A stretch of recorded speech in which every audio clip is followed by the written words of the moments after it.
வணக்கம். ஆகாஷ்வாணி புதுச்சேரி செய்திச் சுருக்கம் வாசிப்பவர் வீரமணி.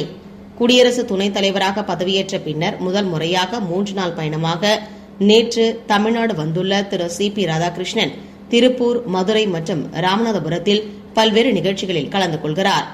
இன்று திருப்பூரில் நடைபெறும் பாராட்டு விழாவில் கலந்து கொள்ள உள்ளார். நாளை ராமநாதபுரம் மாவட்டம் பசும்பொன் கிராமத்தில் பசும்பொன் முத்துராமலிங்க தேவர் ஜெயந்தி விழாவிலும் குடியரசு துணைத் தலைவர் கலந்து கொள்ள உள்ளார். ஆஸ்திரேலியா, இந்தியா இடையேயான 5 போட்டிகள் கொண்ட T20 கிரிக்கெட் தொடரின் முதலாவது போட்டி கான்பெராவில் இன்று பிற்பகல் 1:45 மணிக்கு தொடங்க உள்ளது.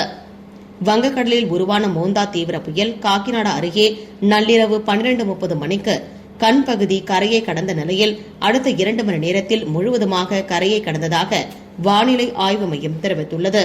மேலும் கரையை கடக்கும் போது மணிக்கு 90 முதல் 100 கிலோமீட்டர் வேகத்தில் காற்று வீசியதாகவும் கரையை கடந்த தீவிர புயலான மோந்தா புயலாக வலுவிழந்ததாகவும் வானிலை ஆய்வு மையம் தெரிவித்துள்ளது.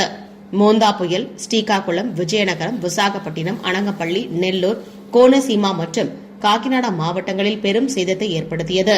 பலத்த காற்றில் மரம் விழுந்ததில் கோனசீமாவில் ஒருவர் உயிரிழந்தார். 43,000 ஹெக்டேர் பயிர்கள் நாசமாகின. சாலைகள், மின் இணைப்புகள் மற்றும் கடற்கரை சாலைகள் மோசமாக பாதிக்கப்பட்டன. 76,000க்கும் மேற்பட்ட மக்கள் பாதுகாப்பான தங்கும் இடங்களுக்கு மாற்றப்பட்டனர். 3,000க்கும் மேற்பட்ட நிவாரண மையங்களும் 200 மருத்துவ முகாம்களும் அமைக்கப்பட்டுள்ளன.